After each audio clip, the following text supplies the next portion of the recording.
Hey, folks, I walked into my Cedarville office and I saw a message on my phone and I pressed play. This would have been back in November, December, and I thought it was I didn't know. It was from my old high school, and it's been a long time since I've actually been in contact with them. But I honestly think about Heritage Christian School all the time. And this is Mr. Aaron Montano. And Aaron, we're going to talk today about some big event coming up. But first of all, thanks for being here today. Oh, thank you so much. I love the opportunity to hang out with you, and I got the opportunity to meet you, and I was so blessed when you give us a call back. And yeah, we're really excited to talk today about our upcoming annual gala on March 22nd. Yeah. So listen, folks, check out this. We're going to drop in some links here. But first of all, I was honored and humbled when you kind of gave the invite. So maybe you kind of set that up and give the why behind the ask, because I think you're doing big things at Heritage. And I really have a special place in my heart for them. So, of course, I said yes. But why don't you share what the ask was? Yeah. So when we decided to bring back the gala, I really got to thinking and what it means, and our gala is a celebration of our school. It's honoring our current, it's honoring our future, and it's honoring our past. And I was having conversations internally, and Carrie's name was brought up to us. Mr. Oberbronner was just an absolutely impactful person, first of all, in our school, but at Heritage in general. So I reached out to him. I said, hey, would you have some time? Would you have some time to come hang out with us and to just, share some stories of your time at Heritage and help us to really just celebrate who we are and where we're going with our direction of inspiring servant leaders. That's so cool. And of course, I said yes. I want to show people the website, and it's March 22nd, like you said, at 6. And it's called Attune, which is a great name. It's connected to the rhythm of God's heartbeat. And basically, there's going to be a silent auction. I'm coming back to, speak about the impact that the school has made on me, which has made a ton of impact. We're going to get into that a little bit today. But we're going to talk today just briefly about, Christian school in general. We have are you guys still part of the ACSI? Yes, we are. So we have them coming, I teach at Cedarville, and they're going to be coming to watch our pitch coming up here. But I really am a fan of Christian school, and I'm going to let you just drive today. And I think you came prepared with some questions. So I'm going to let you fire them off, and I'll answer your questions that you have for me. Well, that's great. And this first question, I know some of your listeners are going to say, well, we know who he is, but I would love to just take a second and just kind of tell us who you are, Carrie, and where you come from. Yeah.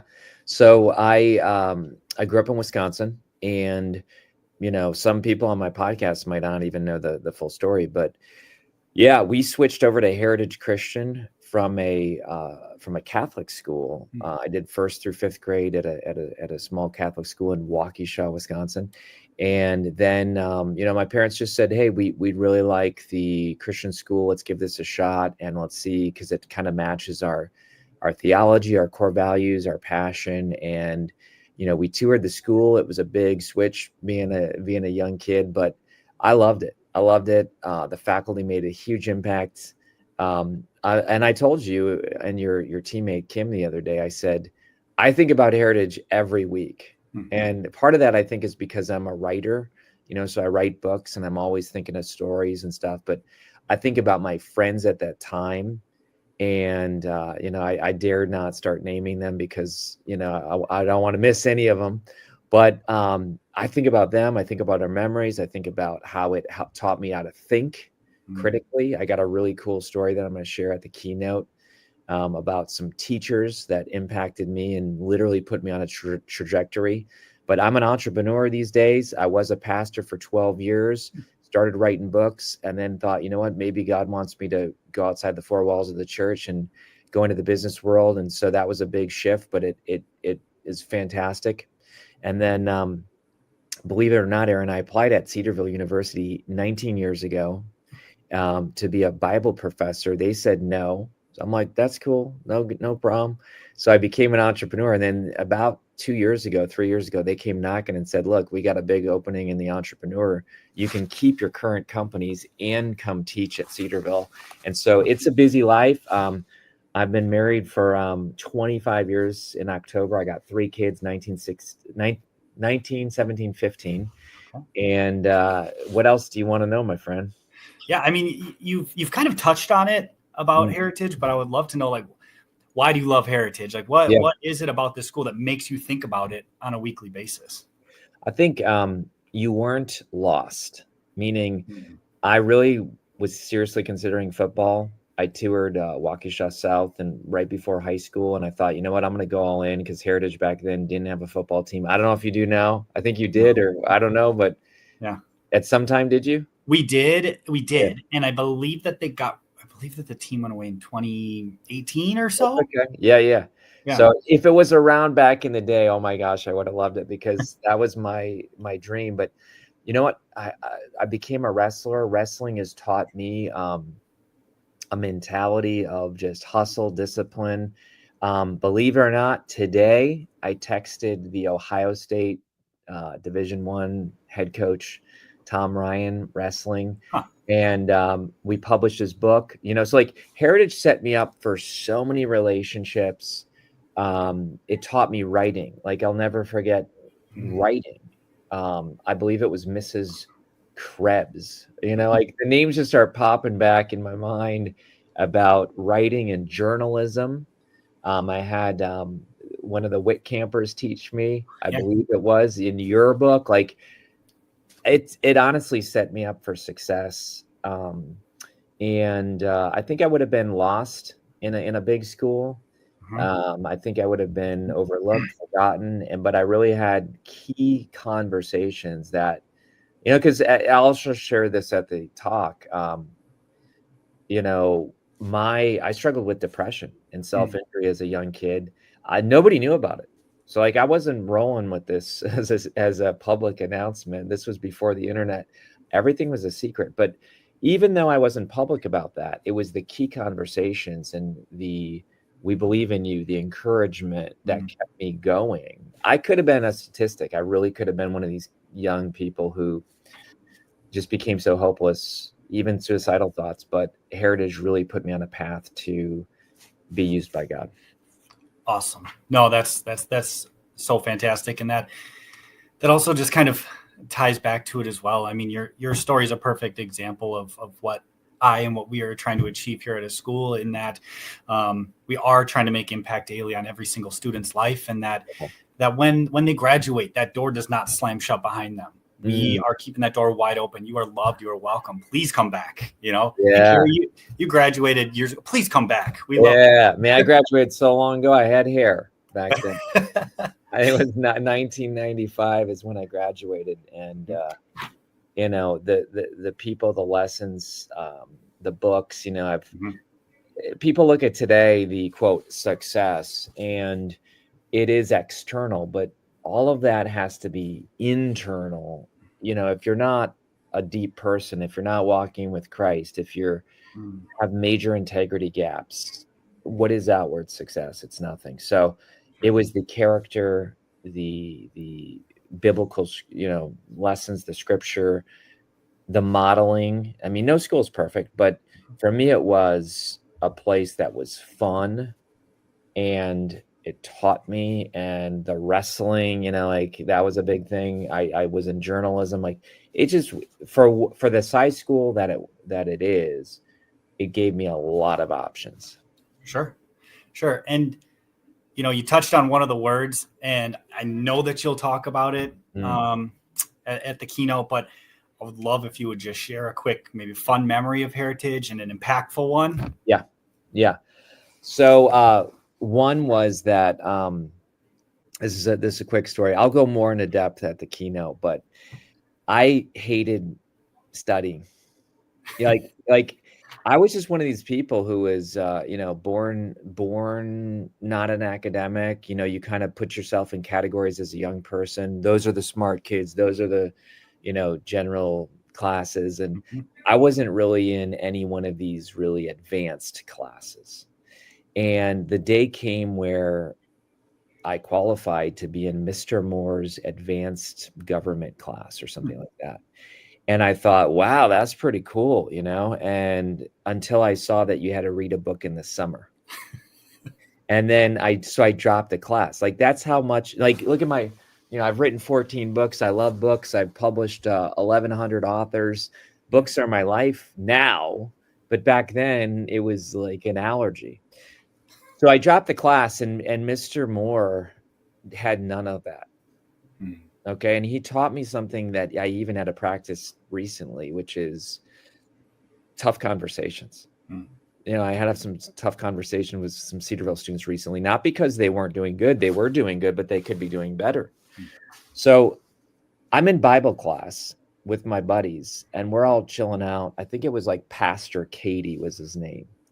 And a knock on the door, and it's Mr. Moore. And like everyone all of a sudden straightens up. Mr. Moore is here.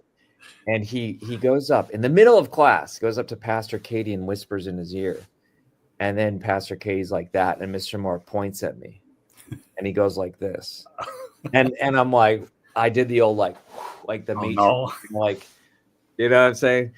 And he's like, yeah. And then he just walks out in the hallway and walks very fast. Like, he doesn't even acknowledge me. He just walks very fast down the hallway to his basement office.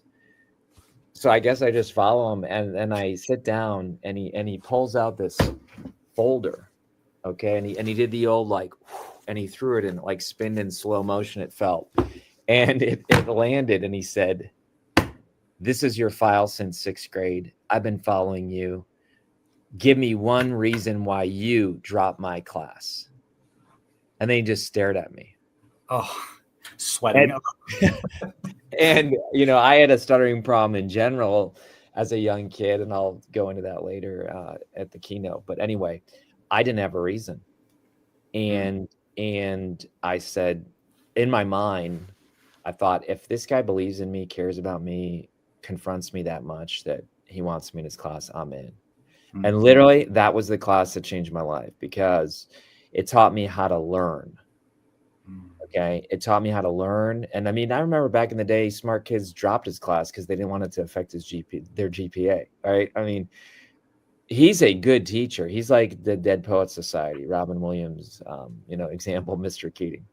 Long story short, class changed my life. I'll go into more reasons at the keynote, but it put me on a path. And now I have my doctorate. I mean, I didn't think I could even go to college. And it put me on a path to believe in myself. Wow.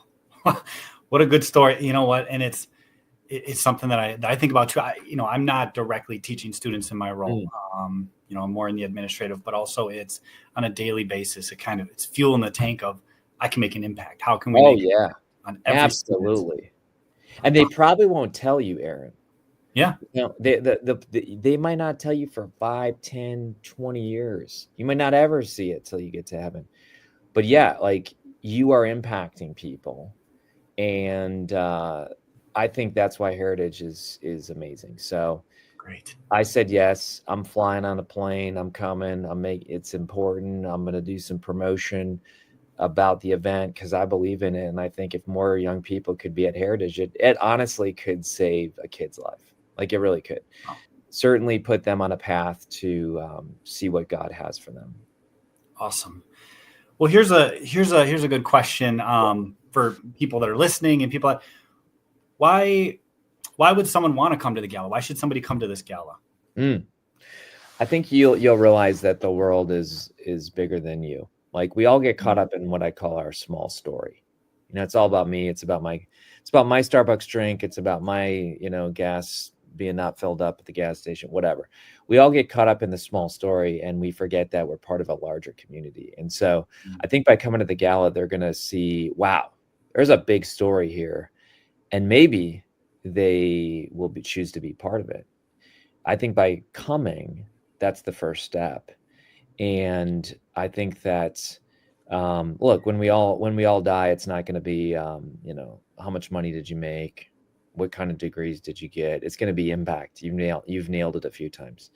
And so this is how you make a bigger impact. This is how it's like the parable of the talents. You got 5, you got 2, it doesn't matter your amount, but what are you going to do with it? You're going to bury it, you're going to hide it, you're going to live in fear, or are you going to invest it, steward it? And I think coming to the gala is a stewardship. Love that. That's a great reason. And, last thing I wanted to ask you today. People come to the gala, they come see. What would you hope that people are able to walk away with after coming to the gala, after coming to hear you speak? Yeah. Hey, listen, if God can use a bald guy with a girl's name like me, I think God can use anybody. And so what I hope they see is not my story, but I hope they see like, wow, here's a guy that was ready to throw in the towel. It says in John 10 that the thief comes to steal, kill, and destroy. So we have an enemy, and the enemy's plan for all of our lives is destruction. And then it says, but I came that they might have life and life abundantly, Jesus speaking. And so I feel that if they can come, be inspired, be motivated, and then realize that God has even bigger plan for them and some practical steps that they can take to step into that even a bigger way. That would be my event, whether they're a student, faculty, parent, donor, board member, community member, whatever. I think that life is short. We hear it every day, and we can step it up, all of us, in a bigger way. Oh, that's amazing. That's amazing. Thank you so much for answering all these, Carrie. And listen, I want to show your website too. Please, yeah. Because I'm a big fan of all Heritage is doing. Yeah. And it's heritagechristianschools.org. That is where they can find all about it. And I think then we also said that if they would like to get some tickets right now, it is this website, and we'll put links in all the show notes as well. But yeah, I think this is fantastic. I know tickets are going to go fast. So like Wisconsin and Ohio and anywhere on the planet, we all wait to the last minute. But I would say put it on your calendar, get it registered today. I would say that, and our gala is March 22nd. But one thing I think that is great to share here as well is that we do have an early bird pricing on tickets currently happening. That if people go on the website and they decide to purchase a ticket, they use the code early bird 2425 exclamation. We'll drop that in there as well. Yeah. They'll be able to save $20 off of a ticket as well. We really, really just wanted to make this gala approachable. We wanted to make it impactful. We want to touch our community and just have an absolute celebration of everything that's Heritage Christian Schools. I love it. All right. We'll talk soon, everybody. Check it out and realize God's doing big things in your life. We'll see you.